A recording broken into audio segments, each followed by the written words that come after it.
The rhythmic thud of hammers echoed in the early morning air. James stood near a pile of timber, his sharp eyes assessing every plank.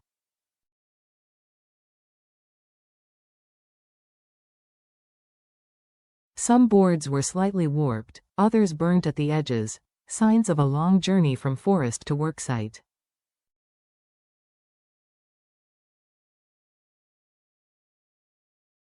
Just nail it straight. Even if we cut from this angle, we'll still have to saw all 4 edges before it comes apart, the foreman explained, pointing out a board that curved oddly at one end.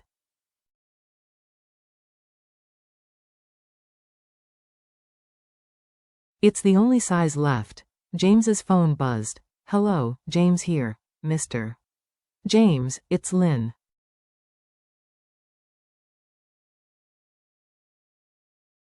Have you sent the wood for cutting yet? Yes, James replied. I had the workers start this morning.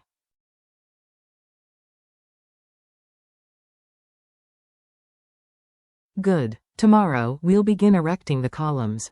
According to the design, the columns must go up before we pour the concrete, correct?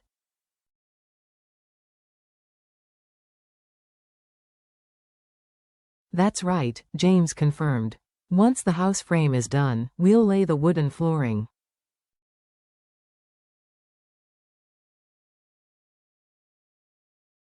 Finish cutting today, and we'll start on the columns tomorrow. He hung up and walked back toward the shaded area where Diep sat quietly.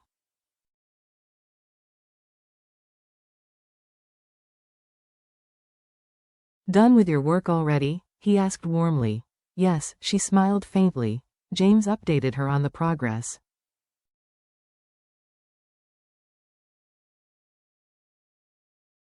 Lynn's team has finished cutting the timber. Tomorrow we can start raising the columns.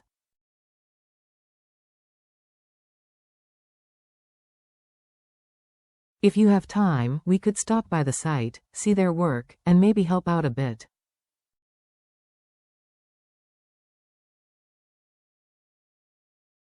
But today I need to settle the last payment for the land. It's not mine yet, so I have to finalize the deal.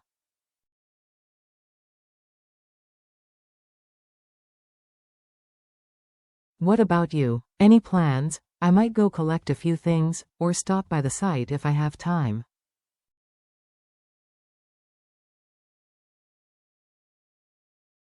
He looked at her with gentle concern. You should rest. You're still recovering.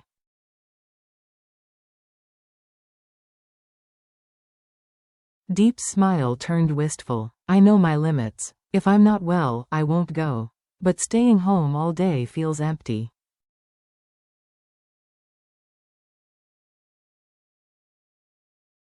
Work gives me purpose. James's tone softened further. Promise me this. If you feel weak or tired, rest immediately.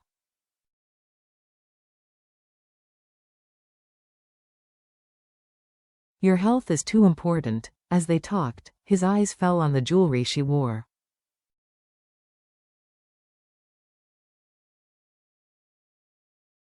Those pieces, they look beautiful on you. Perfect match. Wear them often, all right?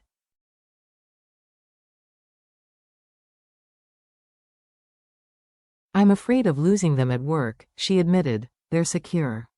And they weren't expensive, they were sold at a good price because I know the seller.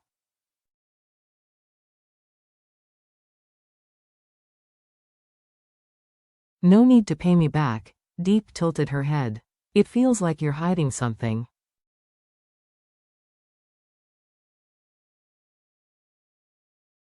James chuckled but didn't elaborate.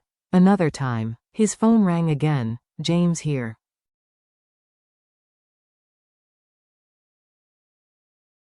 All the land paperwork is ready, the voice on the other end said. We can sign whenever you're free.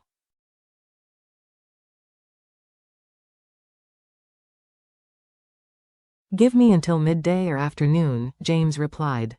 Then I'll pay the remaining amount.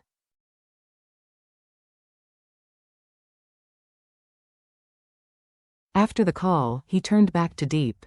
When you're done with your work, stop by my mother's house.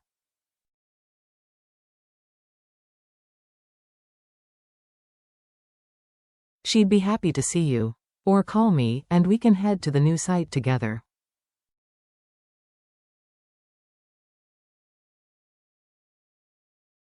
By early afternoon, James was at the lumberyard again. How much have you cut so far, Lynn?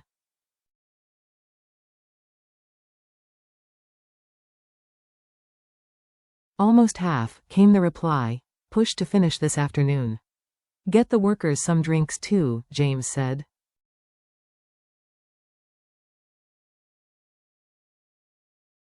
If the timber wasn't enough, he instructed Lynn to use the old stock from the workshop, aged, but still usable.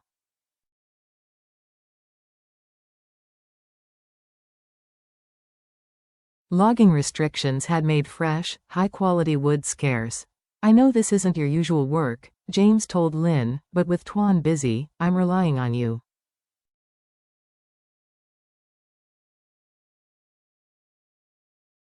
I'll make sure you're rewarded.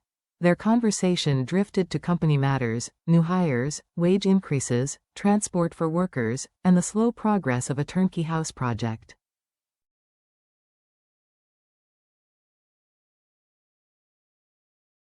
James appreciated Lynn's willingness to shuttle between sites, managing tasks without complaint.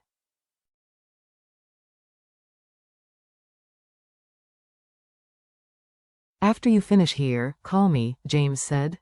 If the job wraps up, send the truck to the new house.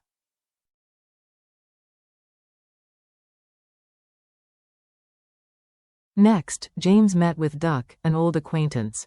They discussed a pomelo orchard nearly ready for harvest in a month.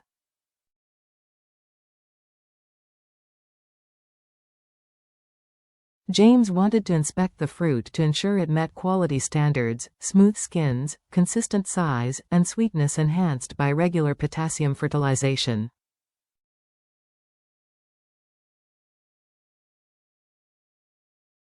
Their main business, however, was finalizing the land purchase. In the countryside, contracts were still handwritten, stamped by the village head, and later certified at the commune office.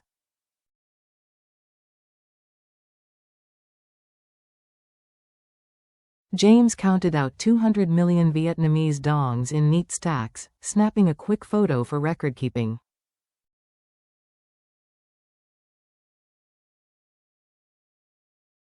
Not that I don't trust you, he said, but it's better to have proof for future paperwork.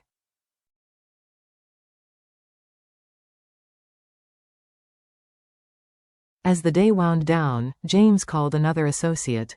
I'm borrowing your car for the rest of the day.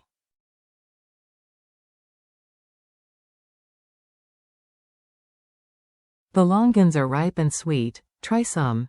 In the quiet that followed, one thing was clear, beyond the transactions, construction plans, and logistical juggling, this was about building more than a house or a deal.